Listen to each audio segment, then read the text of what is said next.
ولا على مستوى الطاقم المساعد ولا على مستوى ايضا حتى اللاعبين في الاونه الاخيره. طبعا على مستوى اللاعبين نتفهم هذا الامر بسبب كثره الإصابات التي لحقت لاعبي الواك، ولكن على مستوى الإدارة الفنية فكثير من التغييرات. العديد من المدربين الذين تعاقبوا على تدريب فريق الوداد في السنوات بل في الأشهر القليلة الماضية، بين التوانسة وبين الفرنسيين وبين المغاربة، بين فرصة جول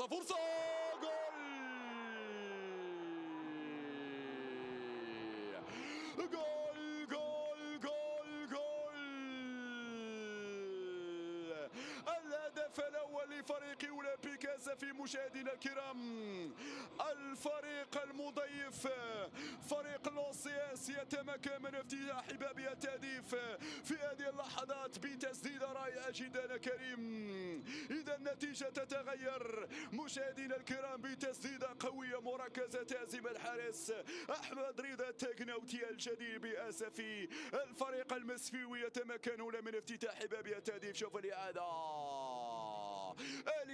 واللمسة والتحضير من أروع ما يكون، وبعد ذلك بهذه الكيفية التسديدة كم كانت رائعة والكرة تستقر في المرمى. شوفها من هذه الزاوية مشاهدينا الكرام، تلمس العارضة وتستقر في المرمى. 1-0 مشاهدينا الكرام. الأفضلية مسفيوية هنا بملعب المسيرة الخضراء. ثاني فرصة يأتي على إثر الهدف، إثر سوء التغطية الدفاعية في تشكيلة فريق الوداد الرياضي. النتيجة تتغير. نعم، القعداوي أيوب يفتتح باب التهديف في هذه اللحظات.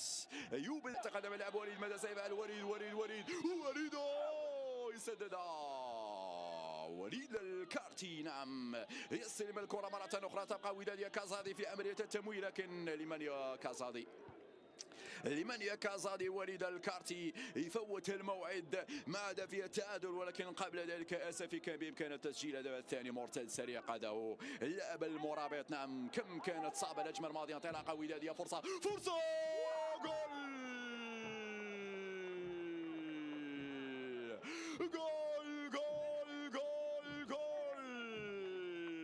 يفعل من جديد كازادي كاسينغو الكونغولي. نعم، يسجل رابع أهدافه في الدوري المغربي وخامس الأهداف في المسابقتين المحلية والإفريقية. كازادي في وضعية مثالية يستغل هفوة دفاعية ويتمكن من تسجيل هدف التعادل. الوداد يعود في نتيجة المباراة عن طريق اللاعب الكونغولي. غلطة دفاعية واللمسة الحاسمة من طرف اللاعب بديع. لاسيس من بديع وكاسينغو كازادي يفعل ويسجل هدف التعادل بعد غلطة دفاعية فادحة لا تغتفر. الوداد لا يرحم مع الأخطاء، الوداد لا يرحم مع أخطاء الماضية. الكرات العالية الساقطة داخل المنطقة، وبالتالي تحتاج إلى لاعب ذو قامة طويلة. وقلت بأن الرحيلي متر 95 96 واحد من تعاقدات الوداد في المرحلة الحالية. تمشي كرة في وسط الميدان، ابراهيم النقاش يلعب الجهة اليسرى. مجددا الرحيلي في أول لمسة. الرحيلي أنا لحسن حظه في متابعة دائما مع وليد والبقية. اسماعيل في الاستلام، اسماعيل يلعبها بشكل ممتاز. هنا فرصة ودادية،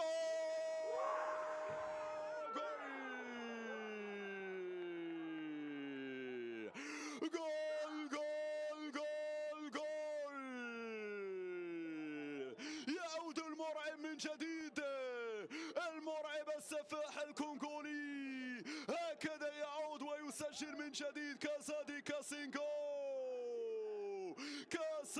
كاسينغو المرعب القادم من الكونغو بقميص الوداد يعود ويسجل مرة أخرى، الثاني والسادس بقميص الأحمر. شوف الإعادة هنا على القائم الأول. أحلى أسيس وأحلى لمسة وأحلى متابعة في الكرة الثانية. الوداد إذا سجل فهذا يعود بالأساس إلى كازادي كاسينغو. الوداد إذا